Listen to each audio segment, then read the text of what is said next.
सीधा जेल से आ रहा हूं आप लोगों के बीच में।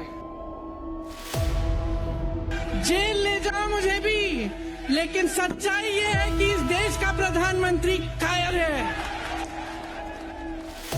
ये चुनाव लोकतंत्र को और संविधान को बचाने का चुनाव है और ये लोकतंत्र की आखिरी लड़ाई है। इस देश में संविधान बचाने का शपथ लिया है, इसको बचा के रहेंगे, हर कीमत पे बचाएंगे। ये विरोध और जो तीव्रता है, इसकी उम्र 4 जून तक है। 4 जून के बाद न उनकी हैसियत होगी, न उनका हौसला होगा। भारत के संविधान का संशोधन करने वाले विधेयक को पुनर्स्थापित करने की अनुमति दी जाए। The Indian government is trying to amend the constitution in a big way. But before that, watch this video for the context. Now, a court in Western India has sentenced the opposition leader Rahul Gandhi to 2 years in prison. The Central Bureau of Investigation today arrested Manish Sisodia. Abhishek Banerjee has been served a notice. DK Shiv Kumar, the Karnataka Congress chief, now has been summoned by the Summons have been issued to former TMC MP Mahua Moitra. In Bihar, trouble continues for the Yadav family and for RJD. Trouble there mounting for Jharkhand Chief Minister Hemant Soren. The enforcement director Sanjay Raut को गिरफ्तार कर लिया गया है. Now Arvind Kejriwal has been arrested. The Wire's Ajoy Ashirwad broke this important story that can have serious implication for India's parliamentary democracy. The 130th Constitution Amendment Bill 2025, proposed by Union Home Minister Amit Shah, if passed, will give governors and LGs unprecedented power to remove ministers and even chief ministers. It allows the president to sack the prime minister. Oh my God. It says if the prime minister, chief ministers or ministers are arrested and detained continuously for 30 days on charges attracting a jail term of 5 years or more, the president, governors and the LGs can remove them, regardless of whether or not they are convicted. In case the order doesn't go through on time, they will automatically cease to remain in their position. The president or governor will remove them on the advice of the PM or chief minister. Though we know the chances of a sitting prime minister being arrested by central agencies he or she controls are close to zero. It's being hailed by some admirers as echoing Prime Minister Modi's "na khaunga na khane dunga" resolve, but there are some serious dangers ahead. If this law were in place, the ED's arrest of former Delhi Chief Minister Arvind Kejriwal and former Tamil Minister Senthil Balaji would have led to their removal from office. Now imagine if the ED chooses to detain any leader for more than 30 days, they will automatically lose their seat. Consider this Indian Express report for context. Since 2014, there's been 4x jump in ED's cases against politicians. Cool, right? But 95% of these cases have been filed against opposition leaders. Also consider this report from the Indian Express. Since 2014, 25 opposition leaders facing corruption charges crossed over to the BJP, and 23 of these leaders got a reprieve. 3 cases were closed and 20 were stalled.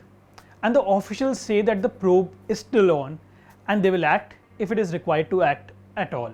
Also, this comes at a time when the Supreme Court has been pushing for fixing powers of the executive, particularly governors, and also pulled up central agencies like the ED for overreach.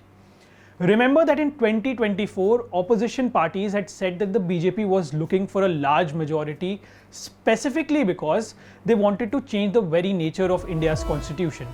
सीधा jail से आ रहा हूं आप लोगों के बीच में। Jail ले जाओ मुझे भी, लेकिन सच्चाई ये है कि इस देश का प्रधानमंत्री कायर है।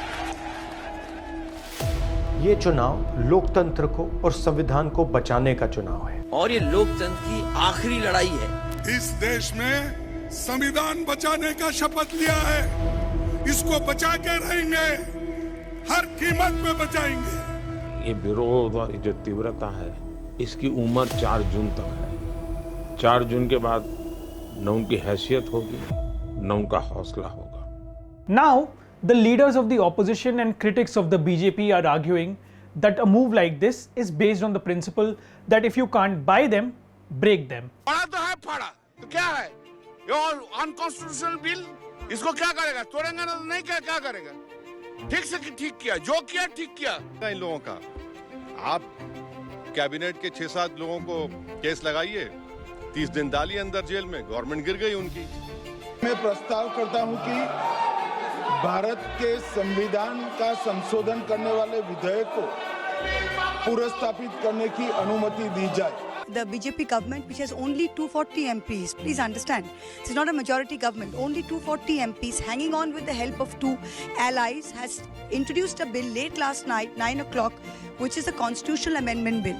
आप ये ईडी, सीबीआई और आईटी के बारे में जो छवि है, जो सर्वोच्च न्यायालय ने टिप्पणी की है, उसके बाद आपकी मंशा स्पष्ट हो जाती है कि आप जहां सरकार नहीं बना पाओगे, चुनाव नहीं जीत पाओगे, वहां टॉपल कर दो। Sir, I am telling that this bill is to target the opposition ruling government. Completely draconian thing. It makes opposition leaders and opposition chief ministers a lot more vulnerable. Even Amit Shah, as the Home Minister of Gujarat, had to spend 3 months in jail in relation to the Sohrabuddin encounter case. Frankly speaking, can you recall even one instance where the police arrested a sitting BJP chief minister? Now, the BJP is in minority in the parliament, which means on its own, it doesn't have the numbers to pass this new law. So will alliance partners like Nitish Kumar and Chandrababu Naidu accept it? Will even some of their own chief ministers accept such an amendment? And unlike the reading down of Article 370, when the government used national security as an excuse to maintain secrecy around the abrogation, what is their defense this time to demand such leniency? We don't know the answers yet, but stay tuned as we follow this story closely.